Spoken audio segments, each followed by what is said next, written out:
back of your throat right here. Ah! I'm soaking wet! I'm thirsty.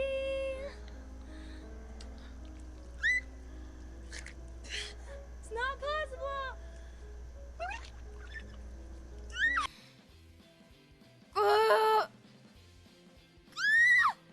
Come on, give up the juice.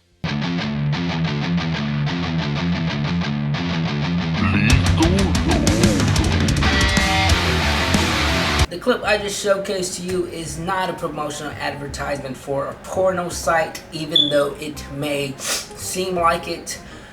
No, that is, as you could have guessed it, Ariana Grande doing weird and uncomfortable gags on camera as a character Kat from Victorious, in which she was barely even legal at the time.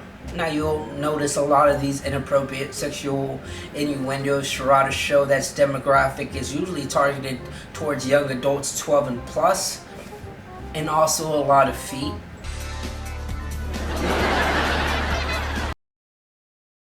Put your whole big toe in your mouth. Check this out.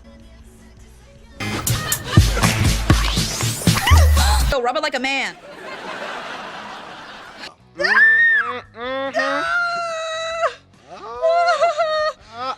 Spread your toes. Is this? Don't worry, they're not real feet. Who is the culprit behind this?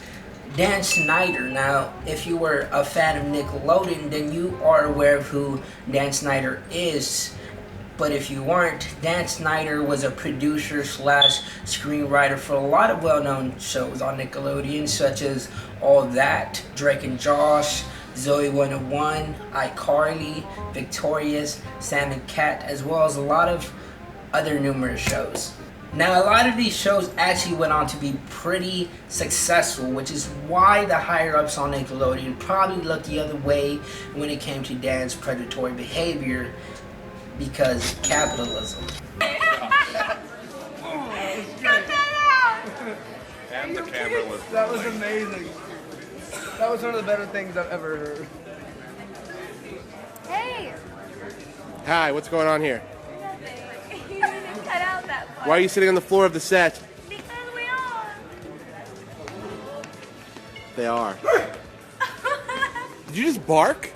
No, I didn't. You could easily tell how unsafe these girls felt in the presence of Dan Schneider, who at this time was already pushing 50, and apparently a lot of the castmates and crew spoke about his inappropriate behavior on set and how uncomfortable he made them feel.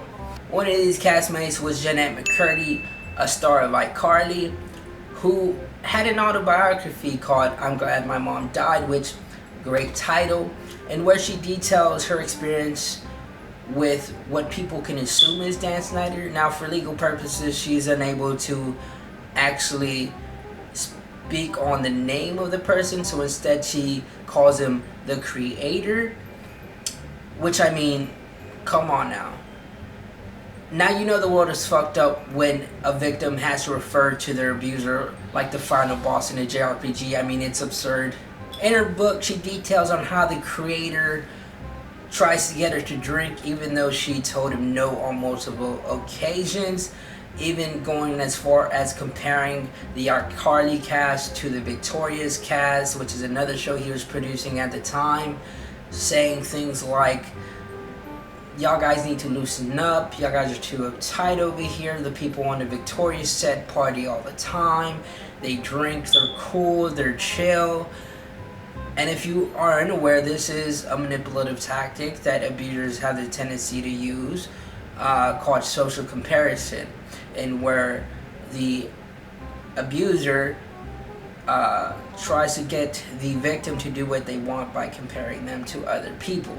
Now, if this incident occurred to Jeanette McCurdy, I would not be surprised that he did this to a lot of his castmates, including Amanda Bynes. I don't want to leave her out of this video.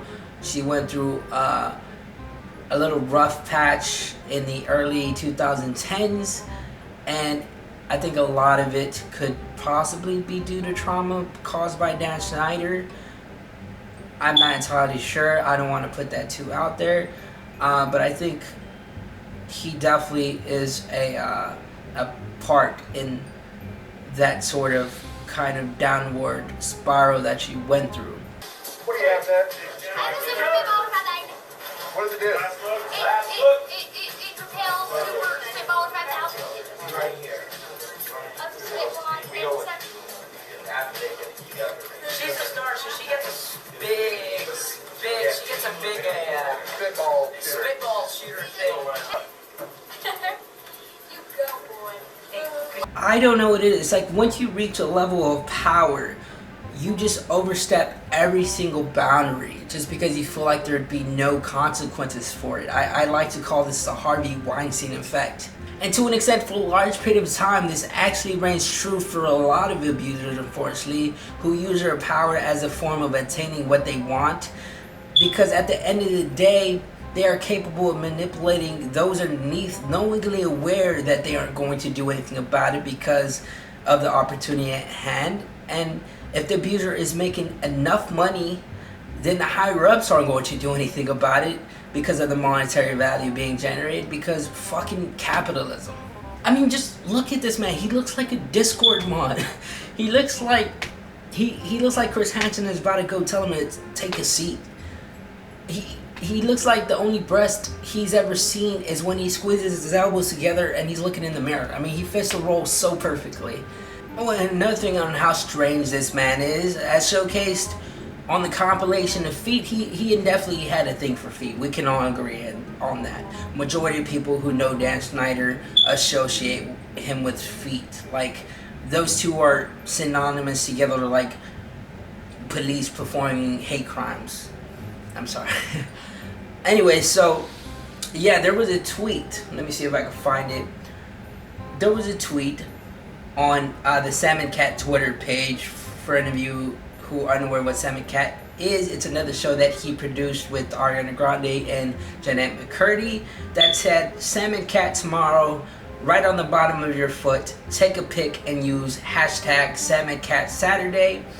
We'll retweet and follow until our fingers get sore. Or in Dan Schneider's case, his hand, because I can guarantee you he was in a dark room, ass naked, looking like the Michelin Man with his dick out, like no doubt about it. The tweet is literally still up today. You can go find it on Twitter. It's crazy. It's crazy that it's even still up to this day. Now, once again, Dan Schneider had so many sexual innuendos sprinkled throughout all the shows he produced that it's not even a coincidence at this point. I genuinely feel like he got off knowing that he was sexualizing what were supposed to be high school students at the time. Here's a montage of all the clips, because there are so many. So which one of us is the flattest? My throat is my instrument. I'm a throat player. Doesn't count. And it sounds kind of gross. Remember that show on the Animal Channel where the female giraffe liked the male giraffe, so she started to... We understand. We understand. Want to watch the Animal Channel? Where's the remote?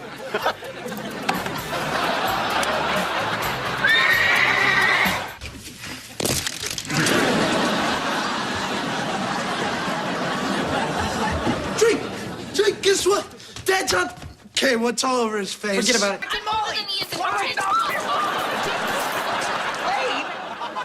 Unfortunately, corrupted Hollywood companies like to give praise to their abusers, and although they did let Foot Fetish go, he was barely met with any reprimands. If anything, he got a slap on the wrist and became $7 million richer.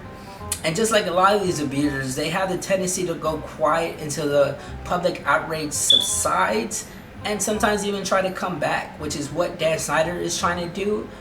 But I say we as a unit should shun him from the face of the earth and chop his feet off while we're at it. Anyways, as always, Lethal Lolo signing off. If you like that video, give it a thumbs up, subscribe. If you want to vote for Danny DeVito 2024, check the links out below. Have a good one. Sounded like, okay, what did the young shrimp say when his mom said he wasn't charity of his toys? Try it again, but more cat-like. Okay.